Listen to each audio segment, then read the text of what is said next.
good one. East Carolina, Cincinnati. We got the Bearcats, 5.5-point home favorites, 52.5 the total in this game. Cincinnati off a 20-10 workmanlike win. I wouldn't say it was overly impressive, but they got the job done, bouncing back from that tough loss on the road against Central Florida the week before. Ben Bryant in the passing game, he's been serviceable, solid. He hasn't been explosive with the passing game, but he's done enough. He had a good game against Navy, but again, Navy's always had a weak secondary. They did struggle to run the football, or at least I thought they could have run the football a little bit better than they did in that game. We'll see if that carries over here against East Carolina, who are coming off a bye week following that big win on the road against BYU, 27-24. It's a team that's won 3 in a row. Memphis, UCF, and BYU entering this game off a bye week. Certainly from a spot perspective, lines up very nicely for East Carolina. They're catching points. I like them in the underdog role. Look what they've done as dogs lately. 3-point dogs at BYU win outright. 5.5-point dogs at home against UCF win outright. You know, they're on the road this time, and we did see them lose 24-9 on the road to Tulane.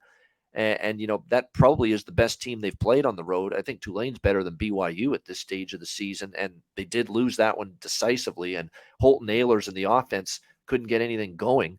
And that's always a concern when you're playing a pretty solid Cincy defense. But Cincinnati's been a bit of an overvalued commodity. They failed to cover in 4 straight. They let SMU right back into the game.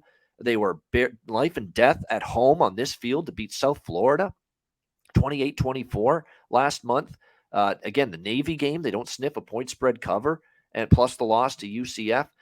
I definitely think I'll be looking to be on ECU here, plus the points. My one little fear is that Holton Ahlers has done nothing against this defense. All right, 55-17 Cincinnati, 35-13 Cincinnati in each of the last 2 seasons in the head-to-head matchup. But I don't know if Cincinnati's that kind of Cincinnati that they were the last 2 years. So off a bye, extra time for Mike Houston to prepare.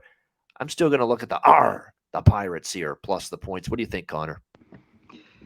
I think this is the year that they, can get, maybe even beat Cincinnati. You mentioned they lost to UCF. Oh, there's one thing I got to throw out there, Connor, Mac, because I've seen this team play a lot. It's worth mentioning.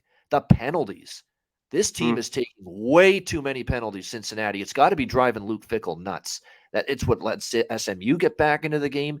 Some of those costly penalties they had against UCF cost them that game. That shit's got to be rectified. They're not a very disciplined football team. That's been an issue with the Bearcats.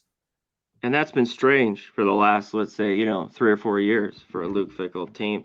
And that, cause I saw some of the game. That was just workmanlike. I thought it was ugly. The Navy. I'm glad Navy covered. I had them, but man, 2010. Oof, it's ugly. And it seems like the offense is kind of slowing down for Cincinnati. They were scoring early. Defense was a little bit leaky. The big key, I think, maybe is that bye, because the best game, the BYU one was good. BYU slipping a little bit in Provo, but that one game against Tulane on the road, you mentioned the best team they probably played, they kind of got shut down.